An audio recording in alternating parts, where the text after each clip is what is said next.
হক কাফেলার সাথে আপনাকে অবশ্যই সম্পৃক্ত থাকতে হবে, আমাদেরকে অবশ্যই ঐক্যবদ্ধ থাকতে হবে। বিচ্ছিন্ন যে আমরা থাকি তাহলে আমাদেরকেও ইসলামের শত্রুরা ছৌ মেরে নিয়ে যাবে। বাংলাদেশের বিভিন্ন জায়গার থেকে, ভারত থেকে, বিভিন্ন প্রবাসী, বিভিন্ন দেশ থেকে, বিভিন্ন রাষ্ট্রের থেকে লোক আসে।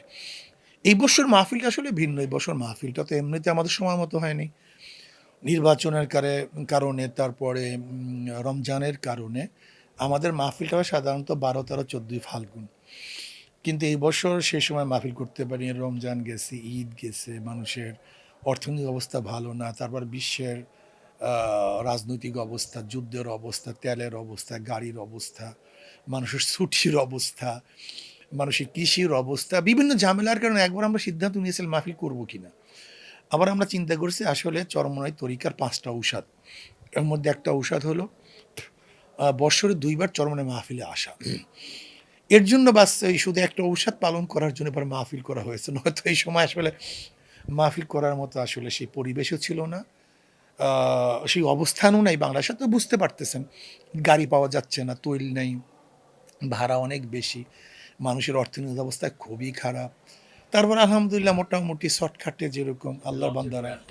সিলভার টিপ কন্ট্যাক্টে তৈরি নিরাপদ ও নান্দনিক ক্লিক সুইচ নির্ভরতা জীবন জুড়ে। আপনি দেখবেন না এই কথা যে নবীর দরবারে গেলে আমি ধনী হতে পারবো বা চাকরি পাবো, আমার স্বাস্থ্য ভালো হবে, আমার চাকরি পদোন্নতি হবে, আমার বাচ্চা হবে, এরকম কোনো উদ্দেশ্য নবী আলী সাল্লাম দরবারে আসলে কেউ যাইতেন না। তারা যাইতেন একমাত্র মাওলার পরিচয় লাভ করার জন্য, জান্নাত পাওয়ার জন্য, জাহান্নাম থেকে বাঁচার জন্য। ঠিক আমি মনে করি আজকেও যে দরবারগুলি এই একই উদ্দেশ্যে কাজ করে আসলে তারাই হক। আর যে সমস্ত দরবারে মানুষ যায় রোগ ভালো হবে, চাকরির পদোন্নতি হবে, আমি দুনিয়াতে ভালো থাকতে পারবো, আসলে তাদের উদ্দেশ্য হলো দুনিয়া, আসলে তাদের উদ্দেশ্য আখেরাত না। আর যারা আখেরাতের উদ্দেশ্যে কাজ করবে না তাদের সব কিছু বেহুদা এবং বরবাদ হয়ে যাবে।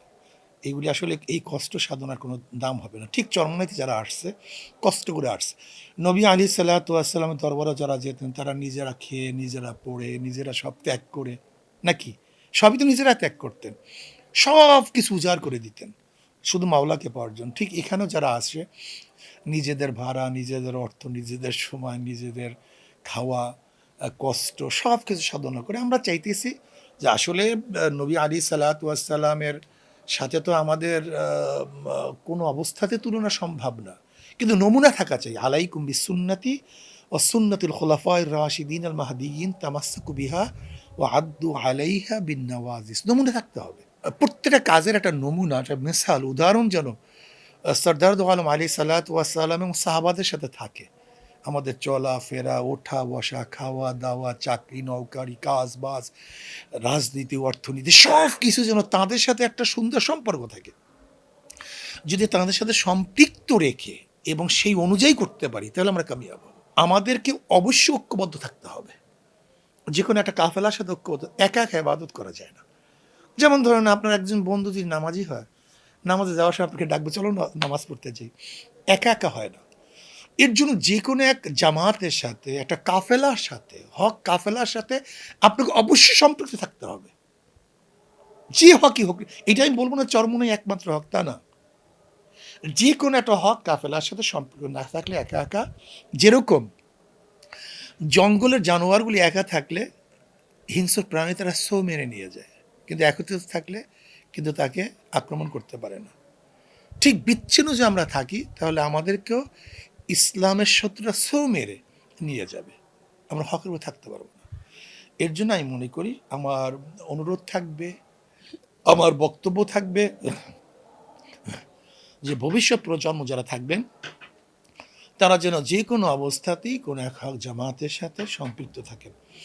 যারা আপনাদেরকে দিনের পথে ডাকবে, যারা আপনাকে আল্লাহর দিকে ডাকবে, এরকম হক জামাতের সাথে ইনশাআল্লাহ যদি থাকি, আশা করা যায় ইনশাআল্লাহ আমরা সহির উপর থাকবো এবং আল্লাহ রসুলকে খুশি করে ইনশাআল্লাহ আমরা কবরে যেতে পারবো।